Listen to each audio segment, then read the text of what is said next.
নমস্কাৰ টাইমেটাৰ দৰ্শকক মই জ্যোতিদীপ বৈশ্যই স্বাগতম জনাইছো আপোনালোকৰ বাবে এটা গুৰুত্বপূৰ্ণ খবৰ লৈ আহিছো কিয়নো কাইলৈ পৰা দেশৰ বিভিন্ন প্ৰান্তৰ লগতে অসমতো লকডাউনৰ ক্ষেত্ৰত কিছু শিথিলতা প্ৰদান কৰা হ'ব ইয়াৰ মাজত বিভিন্ন জনৰ মাজত প্ৰশ্ন আছে যে কাইলৈৰ পৰা কি খুলি দিয়া হ'ব বা কি সমূহ নিয়ম থাকিব কি সমূহ বন্ধ থাকিব এনেকুৱা বহু প্ৰশ্ন আছে এই মুহূৰ্তত আমি আপোনালোকক সেই সমূহ তথ্য এটা কৈ দি যাম প্ৰথমতে আমি আপোনালোকৰ বাবে লৈ আহিছো যে কাইলৈ কি বন্ধ থাকিব 20 এপ্ৰিলৰ পৰা কি খোলা থাকিব কি বন্ধ থাকিব তাৰ তথ্য আমি আপোনালোকক দিছো কাইলৈৰ পৰা কি বন্ধ থাকিব তাৰ কথাক লৈ ইতিমধ্যে স্পষ্ট কৰি দিয়া হৈছে সকলো ধৰণৰ ৰেল সেৱা বাছ সেৱা আদি সম্পূৰ্ণৰূপে কাইলৈৰ পৰা বন্ধ থাকিব আন্তঃৰাজ্যিক আৰু আন্তঃজিলা বাছ সেৱাও বন্ধ থাকিব এইসমূহ মুকলি কৰা নহয় সেই কথাও ইতিমধ্যে স্পষ্ট কৰি দিয়া হৈছে কেৱল চিকিৎসা সম্পৰ্কীয় জৰুৰী যাতায়াতহে মুকলি কৰা হ'ব অৰ্থাৎ মেডিকেল ইমাৰ্জেন্সি হলে যাতায়াত কৰিব পাৰিব আবদ্ধ শ্ৰমিকে একেখন ৰাজ্যতে যাতায়াতৰ অনুমতি পাব এখন ৰাজ্যৰ পৰা আন এখন ৰাজ্যলৈ তেওঁলোক যাব নোৱাৰে কিন্তু অসমতে যদি আছে অসমত এটা প্ৰান্তৰ পৰা আন এটা প্ৰান্তলৈ কামত যাব পাৰিব চৰকাৰৰ তত্ত্বাৱধানত এই সকল শ্ৰমিকৰ যাতায়াত কৰা হ'ব তেওঁলোকে নিজৰ ইচ্ছামতে যাব নোৱাৰে বহিৰাজ্যৰ শ্ৰমিক আহিবও নোৱাৰে তেওঁলোকে সেই ৰাজ্যৰ পৰা ওলাবও নোৱাৰে এই ক্ষেত্ৰত স্পষ্ট কৰি দিয়া হৈছে আজি ভাৰত চৰকাৰে জনাইছে যে ইন্টাৰ ষ্টেট কোনো ধৰণৰ যাত্ৰা নহব শ্ৰমিকসকলৰ ক্ষেত্ৰত সকলো শিক্ষানুষ্ঠান 3 মেলৈকে বন্ধ থাকিব কাইলৈ শিক্ষানুষ্ঠান খোলা নহয় এই কথা স্পষ্ট 3 মেলৈকে সকলো শিক্ষানুষ্ঠান বন্ধ থাকিব taxi rickshaw auto rickshaw cab service আদিও সম্পূৰ্ণৰূপে বন্ধ থাকিব এইসমূহ আমি আপোনালোকক তথ্য জনাই আছো cinema hall mall shopping complex আদি সকলো বন্ধ থাকিব 3 মেলৈকে যেটো লকডাউন চলি আছে এইসমূহ কাইলৈ খুলি দিয়া নহয় জিমনাসিয়াম ক্ৰীড়া ক্ষেত্ৰ সুইমিং পুল বিনোদন পাৰ্ক আদি সম্পূৰ্ণৰূপে বন্ধ হৈ থাকিব এয়া আমি আপোনালোকক জনাই আছো এইসমূহ বন্ধ থাকিব থিয়েটাৰ বাৰ প্ৰেক্ষাগৃহ সভাগৃহ তেনেকুৱা সকলো স্থান বন্ধ হৈ থাকিব অৰ্থাৎ ৰাজহুৱা সমাগম কৰিব নোৱাৰিব সকলো ধৰণৰ সভা সমিতি সমাবেশ সম্পূৰ্ণৰূপে নিষিদ্ধ 3 তাৰিখলৈকে এইবোৰ নিষিদ্ধ কৰি দিয়া হৈছে সকলো ধৰণৰ ধৰ্মীয় স্থান ৰাজহুৱা দৰ্শনৰ বাবে বন্ধ হৈ থাকিব ধৰ্মীয় অনুষ্ঠানত ৰাজহুৱা পৰিদৰ্শন কোনেও কৰিব নোৱাৰে এইসমূহ বন্ধ হৈ থাকিব ধৰ্মীয় সমাবেশ কৰিব নোৱাৰিব শোভাযাত্ৰাও কৰিব নোৱাৰিব 3 মেলৈকে এইসমূহ বলবৎ থাকিব শিথিল কৰিছে বুলি যদি কোনোবাই ধৰ্মীয় সমাবেশ উলিয়াই তেওঁলোক কিন্তু সমস্যাত পৰিব অন্ত্যেষ্টিক্ৰিয়াত 20 জনতকৈ অধিক লোক সমবেত হ'ব নোৱাৰিব কোনো ব্যক্তিৰ যদি মৃত্যু হয় তাত 20 জনতকৈ অধিক লোক সমবেত হ'ব নোৱাৰে এইসমূহ হৈছে নতুন তথ্য আমি আপোনালোকক জনাই আছো যেহেতু কাইলৈৰ পৰা কিছু শিথিলতা আহিব বিভিন্ন জনৰ মাজত প্ৰশ্ন আছিল কি খোলা থাকিব কি বন্ধ থাকিব কিন্তু পুনৰবাৰ জনাইছো ৰেল সেৱা বাছ সেৱা সম্পূৰ্ণৰূপে বন্ধ থাকিব ইন্টাৰ ষ্টেট আৰু ইন্টাৰ ডিস্ট্ৰিক্ট বাছ সেৱাও বন্ধ থাকিব আন্তঃৰাজ্যিক আৰু আন্তঃজিলা বাছ সেৱা নচলে 3 মেলৈকে বন্ধ কেৱল চিকিৎসা সম্পৰ্কীয় যদি মেডিকেল ইমাৰ্জেন্সি হয় মেডিকেল ইমাৰ্জেন্সি হলেহে যাতায়াত মুকলি কৰা হ'ব যিসকল শ্ৰমিক আছে তেওঁলোক কিছু ক্ষেত্ৰত নিজ কৰ্মক্ষেত্ৰলৈ যাব পাৰিব এই কথা ইতিমধ্যে জনাইছে কিন্তু তেওঁলোকে অনুমতি ল'ব লাগিব চৰকাৰ প্ৰশাসনৰ তত্ত্বাৱধানত চৰকাৰ প্ৰশাসনে দিয়া নিৰ্দেশাৱলী মানি সোশ্যাল ডিস্টেন্সিং মানিহে তেওঁলোক যাব পাৰিব তেওঁলোকে যাতায়াত কৰিব পাৰিব বহিৰাজ্যৰ পৰা শ্ৰমিক আহিব নোৱাৰিব আমাৰ পৰা আন ৰাজ্যলৈ কোনো শ্ৰমিক যাব নোৱাৰে আজি স্পষ্ট কৰি দিছে যে এখন ৰাজ্যৰ পৰা আন এখন ৰাজ্যলৈ শ্ৰমিক যাব নোৱাৰে সকলো শিক্ষানুষ্ঠান 3 মেলৈকে বন্ধ থাকিব অৰ্থাৎ 3 মেলৈকে শিক্ষানুষ্ঠান খোলাৰ এতিয়ালৈকে এই মুহূৰ্তলৈকে কোনো পৰিকল্পনা নাই taxi rickshaw auto rickshaw cab service এয়া সম্পূৰ্ণৰূপে 3 তাৰিখলৈকে বন্ধ থাকিব cinema hall shopping mall shopping complex এইসমূহ বন্ধ থাকিব কোনো কাৰণতে চৰকাৰে বিচৰা নাই যে ৰাজহুৱা সমাগম হওক সেইবাবে এইসমূহ সিদ্ধান্ত লোৱা হৈছে জিমনাসিয়াম ক্ৰীড়া ক্ষেত্ৰ সুইমিং পুল বিনোদন পাৰ্ক এইসমূহ 3 মেলৈকে সম্পূৰ্ণৰূপে বন্ধ থাকিব থিয়েটাৰ বাৰ প্ৰেক্ষাগৃহ সভাগৃহ এনেকুৱা সকলো স্থান য'ত সমাগম হ'ব পাৰে তেনেকুৱা সকলো স্থান বন্ধ ৰখাৰ বাবে ইতিমধ্যে সিদ্ধান্ত লোৱা হৈছে কোনো ধৰণৰ সভা সমিতি সমাবেশ এইকেইটা দিনত পাতিব নোৱাৰে জনসমাগম কৰিব নোৱাৰে ইয়া 3 মেলৈকে নিয়ম ধৰ্মীয় স্থানসমূহত ৰাজহুৱা দৰ্শন কৰিব নোৱাৰিব অৰ্থাৎ শিথিল কৰি দিলে বুলি আপুনি মন্দিৰ মছজিদ গীৰ্জা আদিলৈ যাব নোৱাৰে এয়া নিষিদ্ধ ধৰ্মীয় সমাবেশ কৰিব নোৱাৰিব শোভাযাত্ৰাও কৰিব নোৱাৰিব এই সময়ছোৱাত এইসমূহ কথা স্পষ্টভাৱে কৰি দিয়া হৈছে কোনো ব্যক্তিৰ যদি মৃত্যু হয় অন্ত্যেষ্টিক্ৰিয়াত 20 জনতকৈ অধিক লোক সমবেত হ'ব নোৱাৰিব অন্যথা যথেষ্ট আইনী ব্যৱস্থাৰ সন্মুখীন হ'ব লাগিব এয়া আমি আপোনালোকক জনালো কি বন্ধ থাকিব এই মুহূৰ্তত আমি আপোনালোকক জনাম যিহেতু শিথিলতা কালিৰ পৰা কিছু পৰিমাণে দিয়া হৈছে 20 তাৰিখৰ পৰা শিথিলতা কি অনুষ্ঠান খোলা থাকিব তাৰ তথ্য এটা এটাকৈ এই মুহূৰ্তত আমি আপোনালোকক জনাই যাম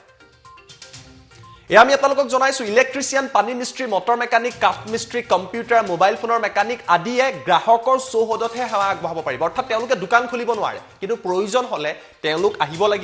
আহিব পাৰিব আপোনাৰ সমস্যা সমাধান কৰিব পাৰিব কিন্তু সোশ্যাল ডিস্টেন্সিং সামাজিক দূৰত্ব স্পষ্টভাৱে মানি ৰাখিব লাগিব মাস্ক পৰিধান কৰি থাকিব লাগিব এনেকুৱা কিছু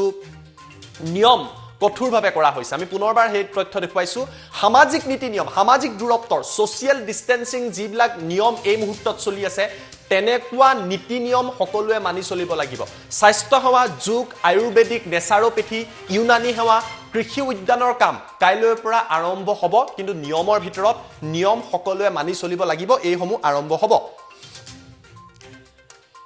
তাৰ লগতে আন কেইবাটাও ঘোষণা কৰা হৈছে আমি সেই ঘোষণাসমূহ এটা এটাকৈ আপোনালোকক জনাই যাম পশুপালন দুগ্ধ উৎপাদন হাঁহ কুকুৰা মৎস্য পালন আৰু ইয়াৰ সংলগ্ন যিসমূহ কাম-কাজ আছে সেইসমূহ কাইলৈৰ পৰা ৰাজ্যত কৰিব পাৰিব শিথিলতা দিয়া হৈছে কিন্তু কন্টেইনমেন্ট জোনত নহয় যিসমূহ কন্টেইনমেন্ট জোনত নাই তাতহে এইসমূহ সুবিধা দিয়া হৈছে বেংক বীমা শিশু গৃহ বিশেষভাৱে সক্ষম লোকৰ গৃহ জ্যেষ্ঠ নাগৰিকৰ গৃহ বিধবা সকলৰ বাবে গৃহ এইসমূহ খোলা হ'ব অৰ্থাৎ এইসমূহ কাৰ্যক্ষম কৰাৰ বাবে এটা প্ৰক্ৰিয়া 20 এপ্ৰিল অৰ্থাৎ কাইলৈৰ পৰা ৰাজ্যজুৰি আৰম্ভ কৰাৰ ইতিমধ্যে পৰিকল্পনা আৰম্ভ হৈছে এইসমূহ খোলা থাকিব সেই তথ্য আমি আপোনালোকক জনাইছো নিৰীক্ষণ কেন্দ্ৰ সকলো ধৰণৰ পেনশন সেৱা অংগনবাড়ীৰ সংলগ্ন কাম-কাজ মেনৰেগাৰ ইয়াৰ যিসমূহ কাম-কাজ আছে এইসমূহ কিন্তু কাইলৈৰ পৰা আৰম্ভ হ'ব এইসমূহ খোলা থাকিব এই কথা ইতিমধ্যে জনোৱা হৈছে আৰু এইসমূহ লাহে লাহে ৰাজ্যৰ বিভিন্ন প্ৰান্ততো কাৰ্যকৰী হ'ব খোলা থাকিলেও কিন্তু পুনৰবাৰ সামাজিক দূৰত্ব মানি চলিব লাগিব মাস্ক পৰিধান কৰিব লাগিব এনেকুৱা যিসমূহ সজাগতা ল'বলগীয়া আছে এইসমূহ ল'ব লাগিব জলসম্পদ জলসিঞ্চনৰ সকলো কাম-কাজ তেল গেছ উদ্যোগ পৰিবহন বিতৰণ ভাণ্ডাৰ আদি 20 এপ্ৰিলৰ পৰা খোলা থাকিব বা আদিৰ প্ৰক্ৰিয়াটো 20 এপ্ৰিলৰ পৰা অৰ্থাৎ কাইলৈৰ পৰা এয়া পৰ্যায়ক্ৰমে আৰম্ভ হ'ব বা কাইলৈৰ পৰা এয়া খোলা থাকিব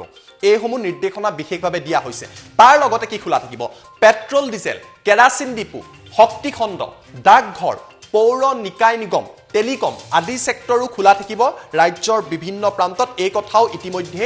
জনোৱা হৈছে এইসমূহ কাইলৈৰ পৰা খোলা থাকিব সেই কথাও ইতিমধ্যে জনোৱা হৈছে ইন্টাৰনেট সেৱা সকলো ধৰণৰ ৰেহাইপ্ৰাপ্ত সামগ্ৰী কঢ়িওৱা ট্ৰাক মেৰামতি আদি অব্যাহত থাকিব এয়া পৰ্যায়ক্ৰমে কিছু সিদ্ধান্ত লোৱা হৈছে কিদৰে খুলি ৰাখিব ইন্টাৰনেট সেৱা থাকিব সকলো ধৰণৰ ৰেহাইপ্ৰাপ্ত সামগ্ৰী লৈ আহিব পাৰিব সামগ্ৰী কঢ়িয়াবলৈ যোৱা খালী ট্ৰাকৰ চলাচল ৰাষ্ট্ৰীয় ঘাইপথৰ ধাবা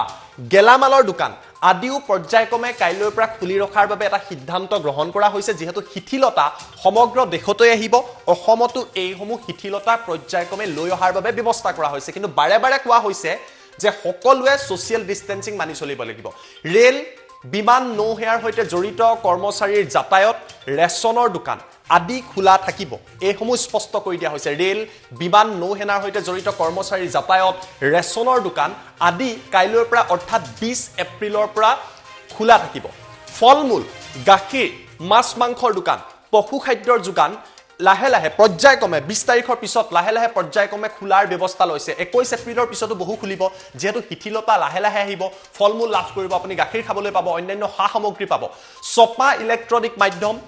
সম্প্ৰচাৰ কেবুল সেৱা আইটি আৰু আইটি সংলগ্ন সেৱা এইসমূহ কাইলৈৰ পৰা পৰ্যায়ক্ৰমে ৰাজ্যত খোলাৰ বাবে এটা ব্যৱস্থা লোৱা হৈছে যেহেতু শিথিলতা আহিব 20 এপ্ৰিলৰ পৰা এইসমূহ সিদ্ধান্ত লোৱা হৈছে common service centre ecommerce company courier service cold storage warehouse আদি খুলি ৰখাৰ বাবে এটা পৰিকল্পনা কৰা হৈছে বা এটা সিদ্ধান্ত গ্ৰহণ কৰা হৈছে লাহে লাহে যাতে নৰমেলসি ঘূৰি আহে এই কোভিড-19 মাজতেই তাৰ বাবে এইসমূহ পৰিকল্পনা কৰা হৈছে প্ৰাইভেট সিকিউৰিটি সাৰ্ভিস আবদ্ধ হৈ থকা লোকৰ বাবে লজ কোৱাৰাণ্টাইন গৃহ এইসমূহ ক্ৰমান্বয়ে কাৰ্যক্ষম কৰাৰ বাবে এটা পৰিকল্পনা চৰকাৰৰ তৰফৰ পৰা কৰা হৈছে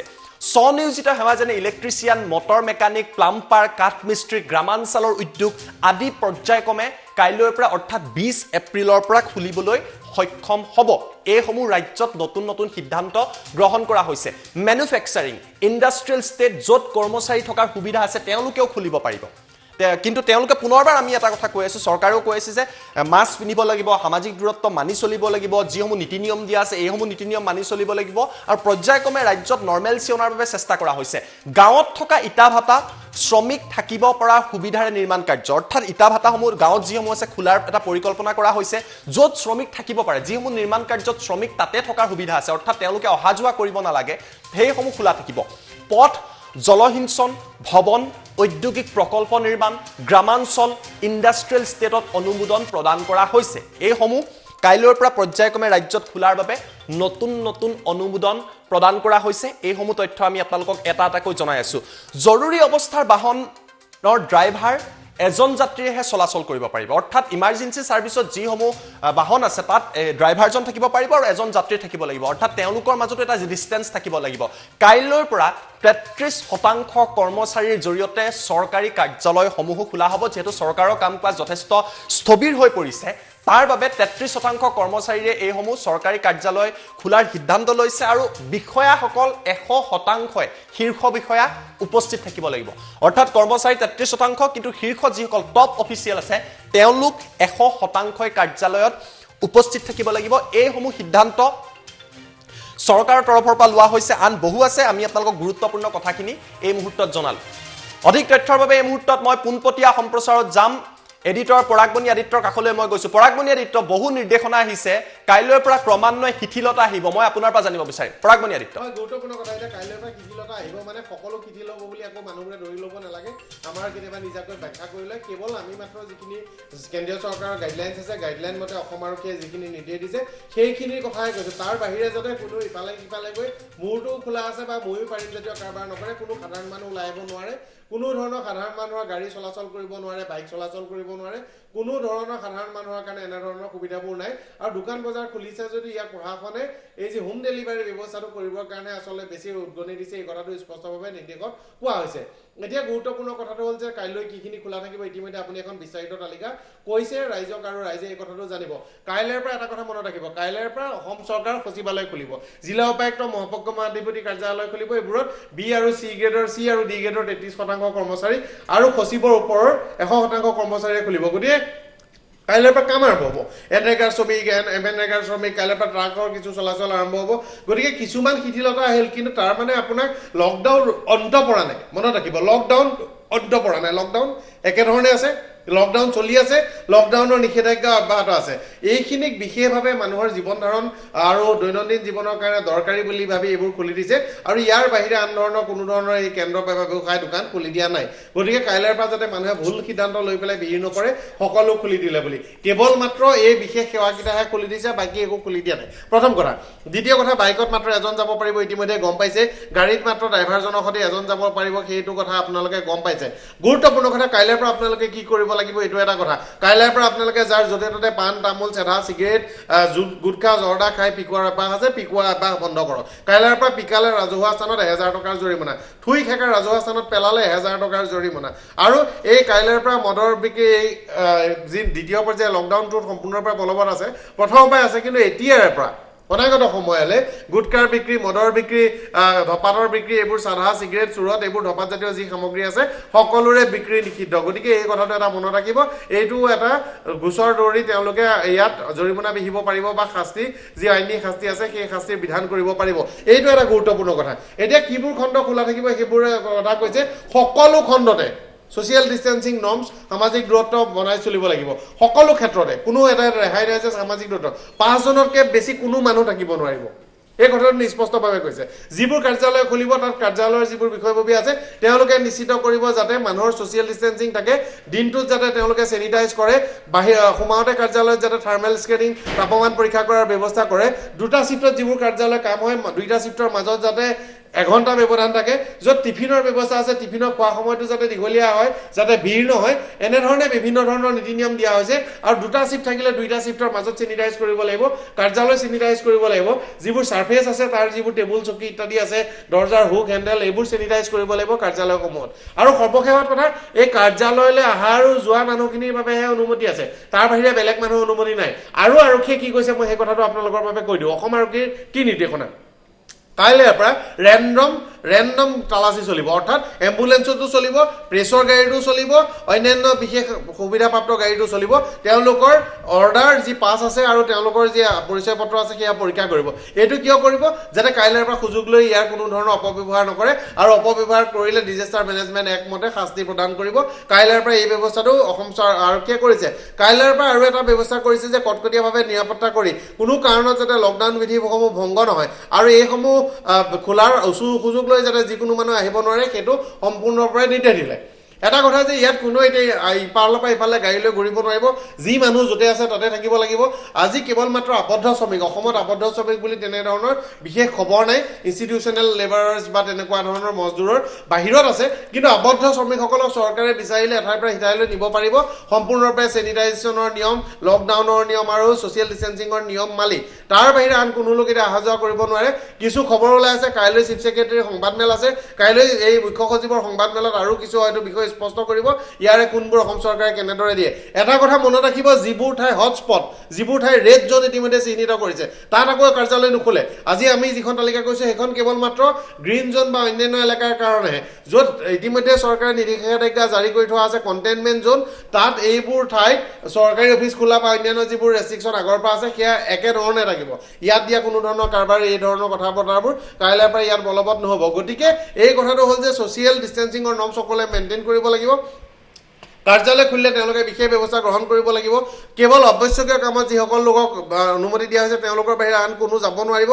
অৱশ্যকীয় সামগ্ৰীৰ মানুহখিনিও অৱশ্যকীয় কাম কাজৰ ডাইউটিতহে থাকিব পাৰিব তেওঁ ইমাৰ্জেঞ্চি ছাৰ্ভিচৰ পাছ আছে পিছত গৈ ঘৰুৱা কাম বন কৰি ঘূৰি ফুৰিছে সেইটো কাইলৈৰ পৰা এলাউ কৰা নহ'ব এলাউ কৰাই নাছিল আৰু এলাউ কৰিব নোৱাৰিব গতিকে এই কথাটো কটকটীয়াভাৱে আৰক্ষীৰ ফালৰ পৰা নিৰ্দেশ জাৰি কৰা হৈছে গতিকে কাইলৈৰ পৰা কেৱল মাত্ৰ উল্লেখিত সেৱাকেইটা সন্দৰ্ভত ইয়াত কিছু ৰেহাই আহিব আৰু সেই বিষয়ে অসমৰ মুখ্য সচিব ডাঙৰীয়াই ঘোষণা কৰাৰ সম্ভাৱনা আছে কেন্দ্ৰীয় চৰকাৰে ইতিমধ্যে এই খণ্ডসমূহ ৰেহাই দিছে বাহিৰৰ পৰা ৰেল নচলে বাহিৰৰ পৰা বিমান নচলে 3 তাৰিখলৈকে ৰেলৰ বুকিং বন্ধ 3 তাৰিখলৈকে বিমানৰ বুকিং বন্ধ চৰকাৰে এই বুলিও কৈছে যে চৰকাৰে ক'ব তেতিয়াহে বিমানৰ বুকিং মুকলি কৰিব বা ৰেলৰ বুকিং মুকলি কৰিব তাৰ আগতে নিজে এটা 3 তাৰিখতে মুকলি হ'ব তেনেধৰণৰ কোনো কথা নহয় চৰকাৰে যিটো তাৰিখতে ক'ব সেই তাৰিখত মুকলি হ'ব এই কথাটো ইতিমধ্যে স্পষ্টভাৱে কোৱা হৈছে বাহিৰৰ পৰা কোনো মানুহ আহিব নোৱাৰিব আগৰ দৰে নিৰ্দেশ আছে গতিকে বাহিৰৰ পৰা কোনো মানুহ আহিবলৈ চেষ্টা নকৰিব আৰু কেৱল মাত্ৰ হেল্থ এণ্ড মেডিকেল ইমাৰ্জেঞ্চি স্বাস্থ্য খণ্ডৰ যি কাম আছে স্বাস্থ্য চিকিৎসাৰ লগত তেওঁলোকে হস্পিটেল দিলে আহিব পাৰিব তাকো কাগজ পত্ৰ ৰোগীক লৈ আহিব পাৰিব আৰু ছ'চিয়েল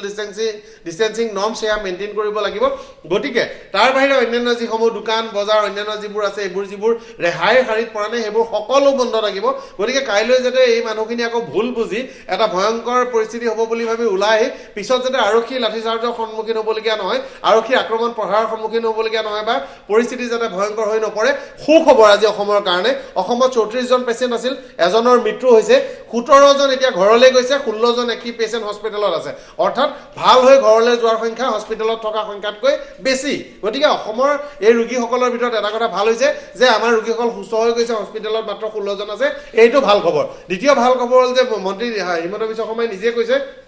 যে অসমে কিজানি চেইনডাল শৃংখল কোভিডৰ শৃংখলডাল ভাঙিবলৈ সক্ষম হৈছে গতিকে কাইলৈৰ পৰা আপোনালোকৰ কাৰণে গুৰুত্বপূৰ্ণ কথা যিসকলে বুজা নাই সেইসকলক আপোনালোকে বুজাই দিব যাতে ভুল কৰি সকলোৱে দলে বলে ওলাই আহি কোনো ধৰণৰ পৰিস্থিতি সৃষ্টি নকৰে এইবোৰ হাত বজাৰ খুলি এটা ডাঙৰ বেপেৰুৱা কাৰবাৰ কৰিবলৈ কোনো কোৱা নাই কেৱল মাত্ৰ অনুমোদিত সেৱাসমূহ কৰিবলৈ দিছে আৰু বেছিভাগ সেৱাই জিলা প্ৰশাসনে মনত ৰাখিব জিলা প্ৰশাসনে যদিও এই অৰ্ডাৰবোৰ ৰাজ্যিকভাৱে দিছে বা কেন্দ্ৰীয় চৰকাৰে অৰ্ডাৰবোৰ দিছে তাত এই কথাটো লিখা আছে যে সংশ্লিষ্ট ৰাজ্য চৰকাৰ বা জিলা প্ৰশাসনে তেওঁলোকৰ এৰিয়াৰ বাবে নিৰ্দিষ্ট কিছুমান নীতি নিৰ্ধাৰণ কৰিব পাৰিব তেওঁলোকে হয়তো তাৰ অলপ ইফাল সিফাল কৰি ল'ব পাৰিব গতিকে জিলা প্ৰশাসনৰ যি নিৰ্দেশ আছে উপায়ুক্তসকলৰ নিৰ্দেশ সেইবোৰ বিভিন্ন প্ৰচাৰ কৰি আছে সেইসমূহ আপোনালোকে চাই ল'ব আপোনালোকৰ সকলো এলেকাত কিছু হয়তো ইফাল সিফাল হ'ব হটস্পটত এইবোৰ প্ৰযোজ্য নহয় কিন্তু কাইলৈৰ পৰা কাম কাজ আৰম্ভ হ'ব এইবাৰ যদি আমি ক্ৰমান্বয়ে নতুনকৈ যদি ৰোগৰ সংক্ৰমণ নহয় তেনেহ'লে অসম আৰু হয়তো আমি 3 তাৰিখৰ পাছত আমাৰ আৰু বিপদ নাথাকিব সকলোৱে ধৈৰ্য ধৰিব লাগিব আৰু কাইলৈৰ পৰা সকলো সতৰ্ক হ'ব লাগিব আৰু অযথা যাতে মানুহে ৰাজপথত বজাৰে সমাৰে ভিৰ কৰি এক অভাৱনীয় পৰিস্থিতিৰ সৃষ্টি নকৰে প্ৰথমবাৰ শাক পাচলিৰ দোকান খুলি দিওঁতে দেখা গৈছিল যি ভয়ংকৰ অৱস্থা কৰিছিল সেইবোৰ যাতে নকৰে তাৰ বাবে অসমৰ ৰাইজলৈ আহ্বান জনালোঁ হয় ধন্যবাদ জনাইছো পৰাগণিত অভিজ্ঞতাটো জনোৱাৰ বাবে কাইলৈৰ পৰা কিছু শিথিলতা আহিছে কিন্তু পুনৰবাৰ কোৱা হৈছে এই শিথিলতাৰ সময়ত সকলো মুকলি কৰি দিয়া হোৱা নাই লকডাউন চলি থাকিব 3 মে লৈকে লকডাউন চলি থাকিব আৰু লকডাউন সকলোৱে মানি থাকিব লাগিব মানি চলিব লাগিব নহলে আপোনাৰ ওপৰত আইনী ব্যৱস্থা লোৱা হ'ব মাত্ৰ যিসমূহ অনুমোদিত ইয়াত তালিকা দিয়া হৈছে তাত কিছু কিছু শিথিলতা আহিছে আৰু তাৰ এই শিথিলতাসমূহৰ মূল সিদ্ধান্ত কিন্তু ৰাজ্য চৰকাৰে ল'ব যদিও কেন্দ্ৰৰ তৰফৰ পৰা জনোৱা হৈছে সামাজিক দূৰত্ব মানি চলিবলৈ মাস্ক পিন্ধিব লাগিব লকডাউন চলি আছে লকডাউনো মানি চলিব লাগিব মাত্ৰ কিছু শিথিলতাহে দিয়া হৈছে কোনেও যাতে লকডাউন ভংগ কৰি কাইলৈ ওলাই নাহে লকডাউন উঠি গল বুলি তেনেকুৱা ভুল নকৰিবা আমিও সেই আহ্বান জনাইছো মাত্ৰ কিছু কিছু ক্ষেত্ৰত গ্ৰামাঞ্চলৰ কিছু ক্ষেত্ৰ আছে এনেকুৱা বিভিন্ন ক্ষেত্ৰত আছে যাতে লাহে লাহে যাতে স্বাভাৱিক অৱস্থাটো উভতি আহে নৰ্মেলচি উভতি আহে তাৰ বাবে ব্যৱস্থা লোৱা হৈছে আৰু সেই সমূহ নীতি নিৰ্দেশনা সকলোৱে মানি চলাৰ নিতান্তই প্ৰয়োজন আছে